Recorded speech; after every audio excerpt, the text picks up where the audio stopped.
All right, welcome everyone. Thanks for being with us. We're going to do a little conversation about issues relating to politics.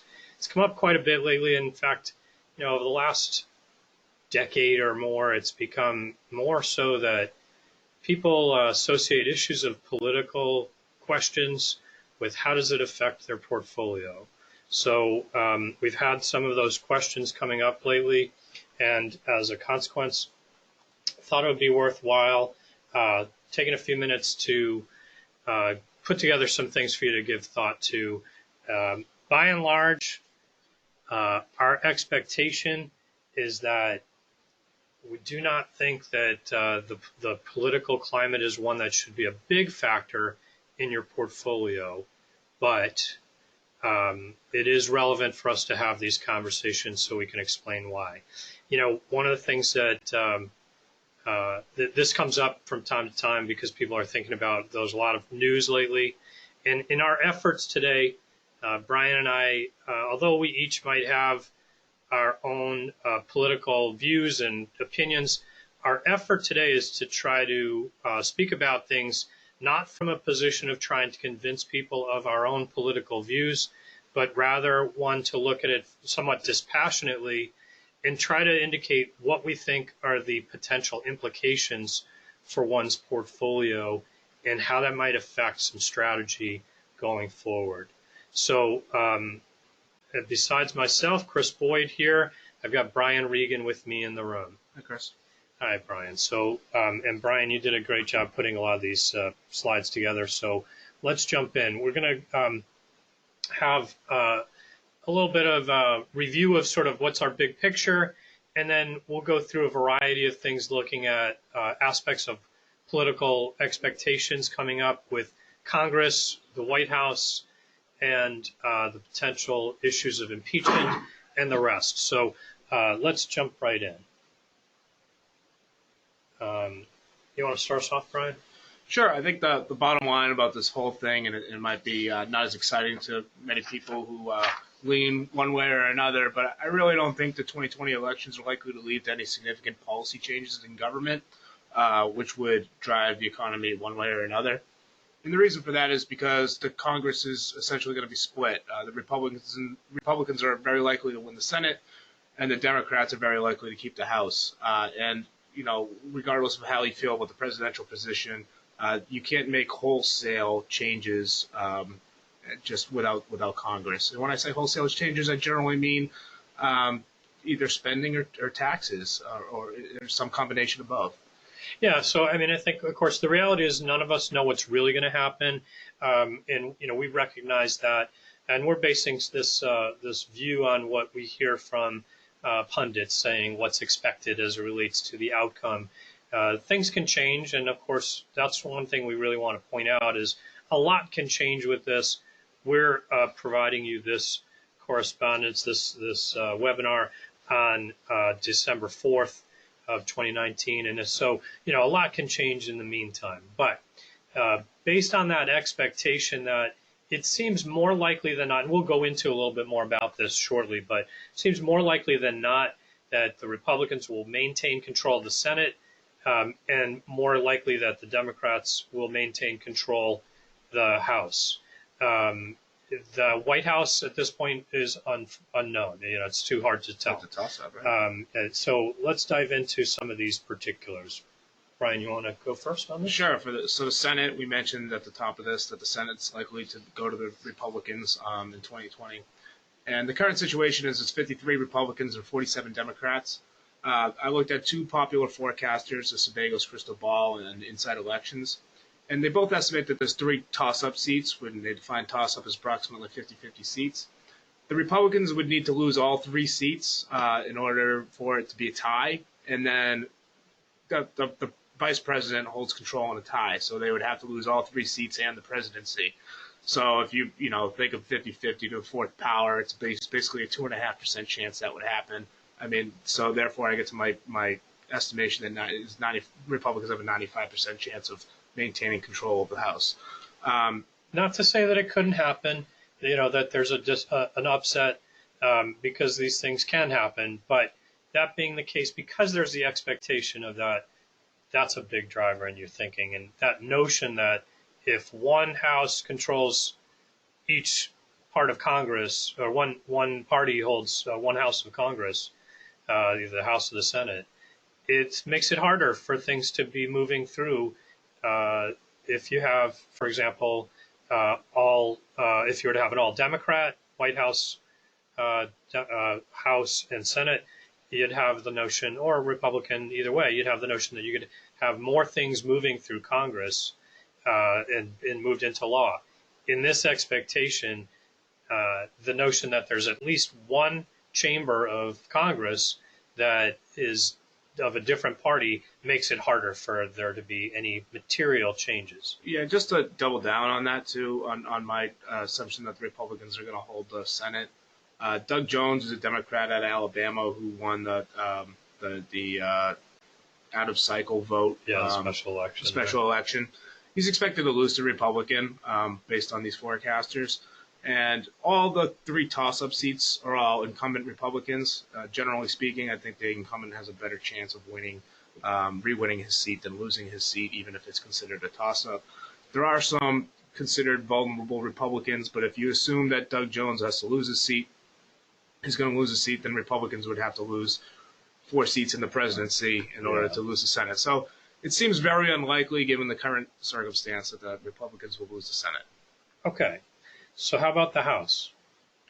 Well, it seems even more unlikely that the Democrats will lose the House than the Republicans will lose the Senate, because you really can't even see a pathway. There's 25 toss-up House seats, and if the Republicans want to win every single toss-up seat, so 50% to the 25th power, which is a mind-bogglingly small number. It's very, very difficult to imagine that the Republicans have a chance at winning the House. So it's far more likely than not that it's going to be a split Congress, which means that we're probably not going to have a change in tax policy. All the fears of changes to medical insurance is more likely than not going to happen. Tax policy. We'll talk about some of these policy issues in just a moment. I think it is important to recognize that presidential election years, can really create winds of impact for House seats. That being said, it's not common that in the the second term type of an election that presidents pick up a lot of House seats. So particularly in the midst of their second term as well. So should it be, that's another factor that you think about that makes it a little bit more of a harder hill to climb, so to speak, to see that House, because there's so many seats that would have to turn over. It just seems like improbable. Based on the data today, it's not going to happen. Okay, so let's talk about some of the other issues here. So I pulled this data is from 538.com. It's kind of an aggregate of a lot of different polling data, and it gives you a nice idea of who seems to be ahead in the Democratic nomination. I think Elizabeth Warren was getting a lot of headway, and she's really still behind Biden in most of the polls, and even more recently she slipped. So I think, right now it looks like Biden, Sanders, Warren, Buttigieg seem to be, the most likely candidates. Kamala Harris has recently dropped out as of today, actually. Yesterday announced. So, it's still anybody's race. It's still early, but, I think these candidates seem to have a wide array of policies, and it's unclear who's going to come out yet, too. Yeah, it's just too soon to tell, really. When it comes to, we have seen the latest surge coming from Buttigieg in the early states when it comes to like Iowa and so forth. But whether or not that translates into anything that turns into a real traction, just recently you've had the entrance of Mayor Bloomberg and Governor Patrick, and how does that, ultimately factor in? Does it dilute the lead coming from Joe Biden, former Vice President Biden? It remains to be seen. So, so this is obviously something that we'll be watching, but it's too soon to tell. But it does have some thoughts, as to how that can factor into policy that we may want to come back around to. Let's look at what can you tell us about President Trump's reelection prospects right now. So this chart again is from 538.com. I encourage people to look at it. It's a very interesting chart just to keep track of. It compares it to other presidents on the website as well, which through this point in his presidency. You can see that he has a disapproval rating of 54.5 and an approval rating of 41.1. That's historically not very good for him, but his base has obviously stayed very strong around the 41 plus percentage points throughout his presidency. So I think you could count on that standing true going into re-election.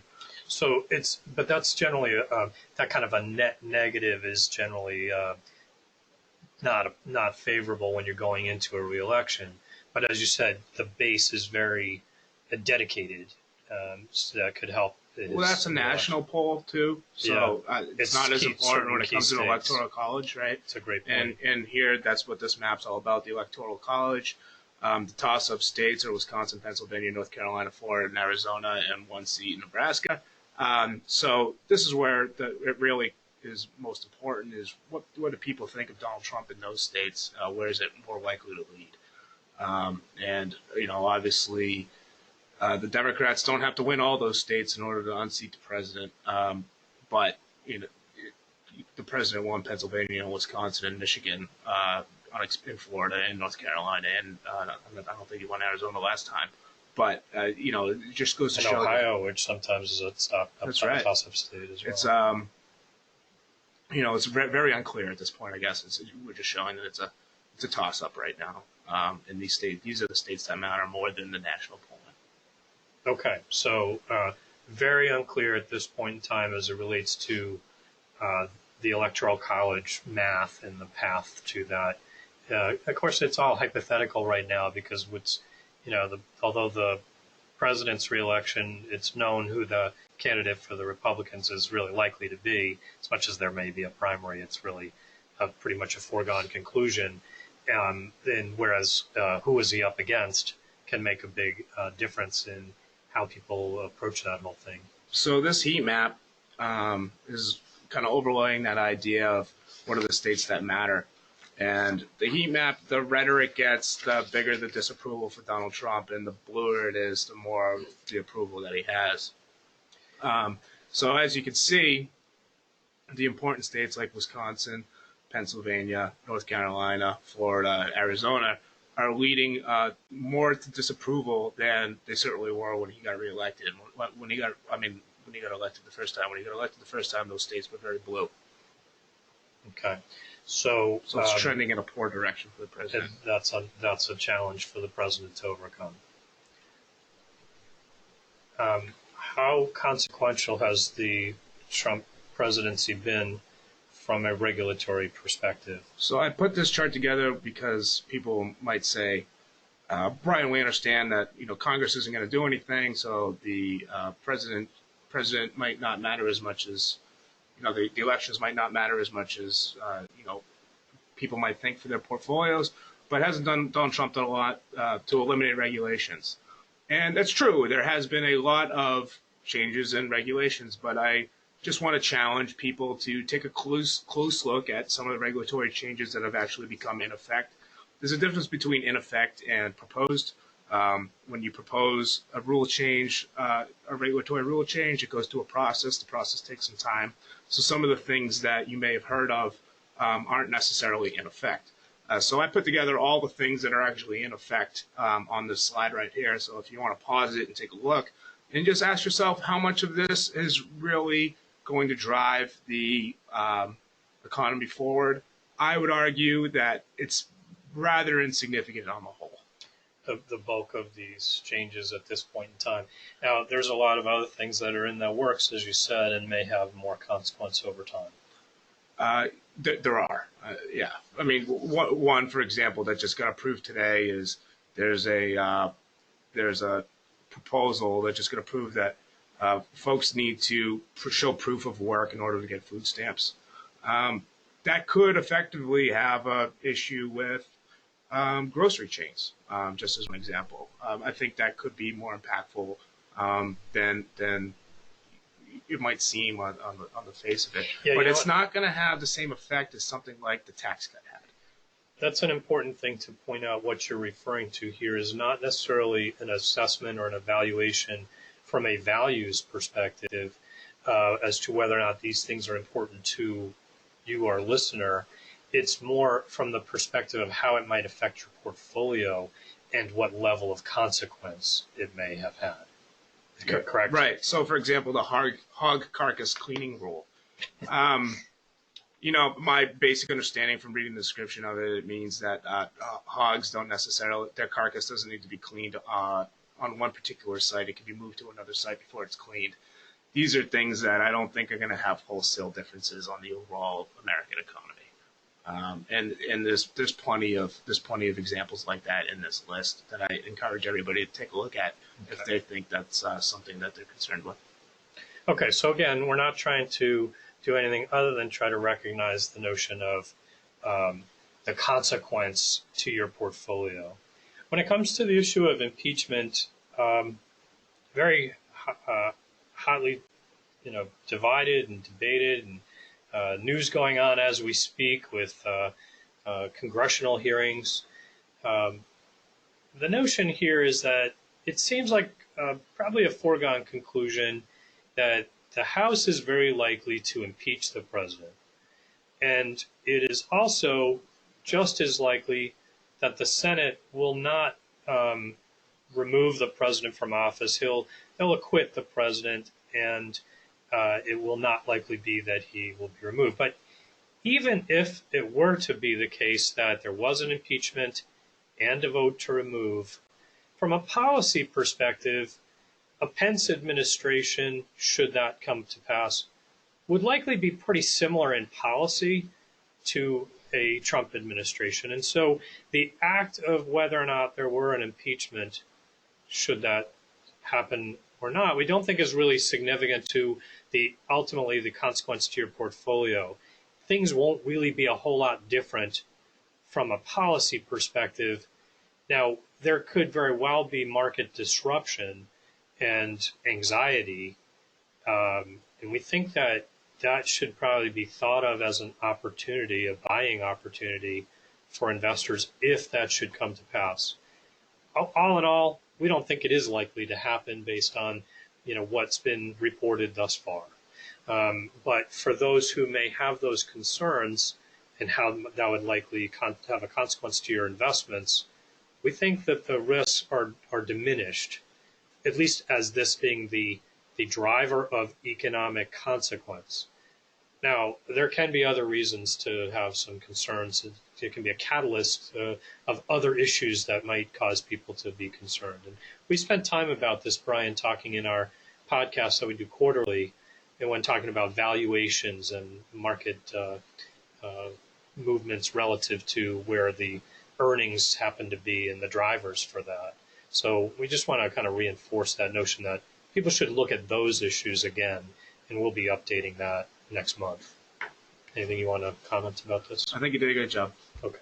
So how about policy-wise? If it were to be that we were to have a Democrat win the White House, but we have a divided Congress, and this really is probably also true from the point of view of if President Trump is reelected and he remains in office, how likely are some of these things that are being proposed to pass?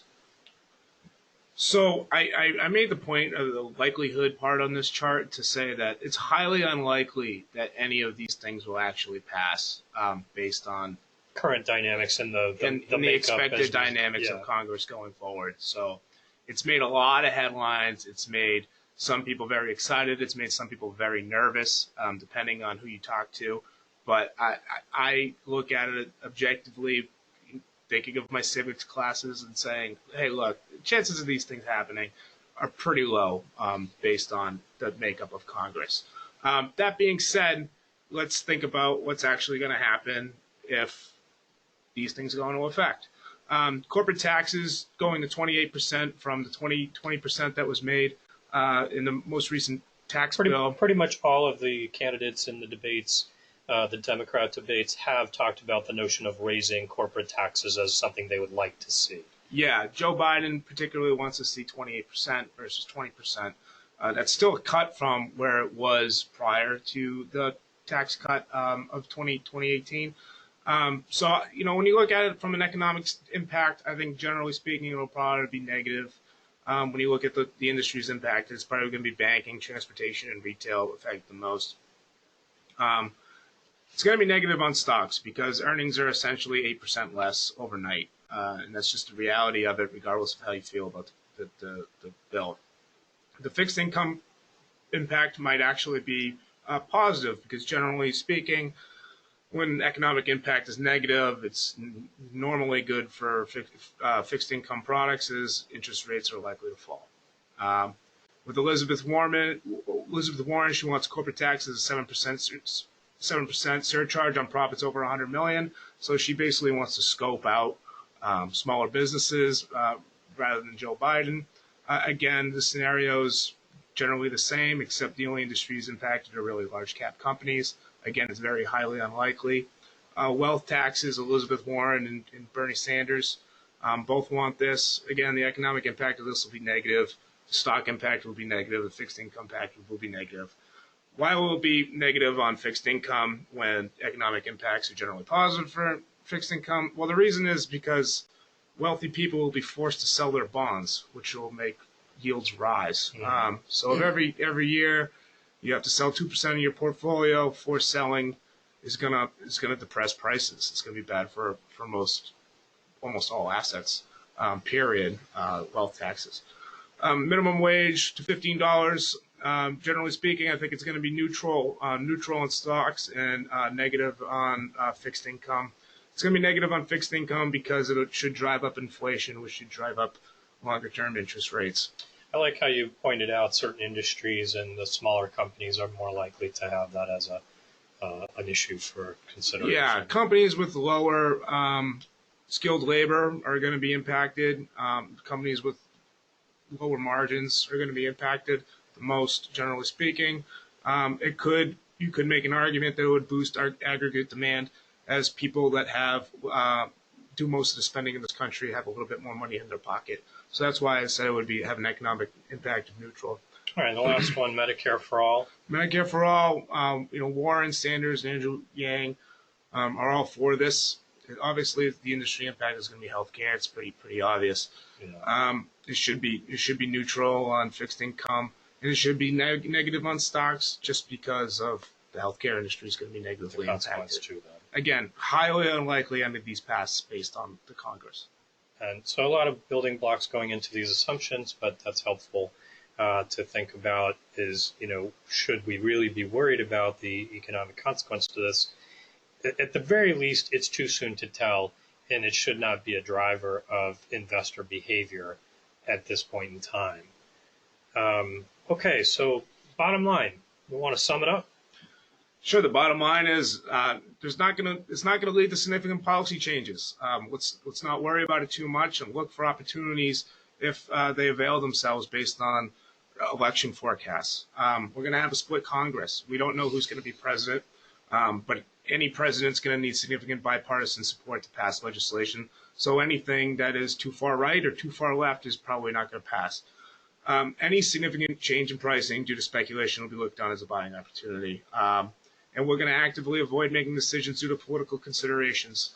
Even if you feel strongly about one candidate or another, I'm more likely going to try to dissuade you from making actions based on that feeling, because again, it's probably based more on emotion than logical.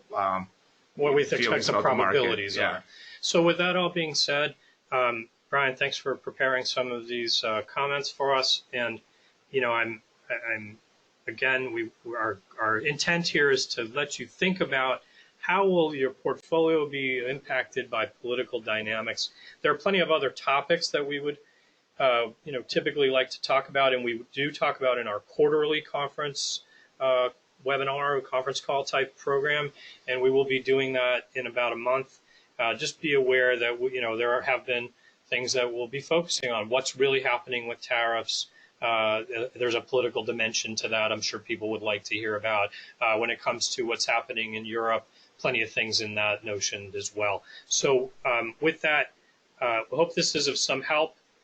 If you have questions about your portfolio and whether or not any changes might be needed or warranted, certainly give us a call. We're happy to be here to address that with you and try to speak to your particular needs. You can always reach us through our website, amrfinancial.com, or give us a call at 508-771-8900. With that, thanks so much for tuning in, and we'll be posting more in the weeks to come. Thanks.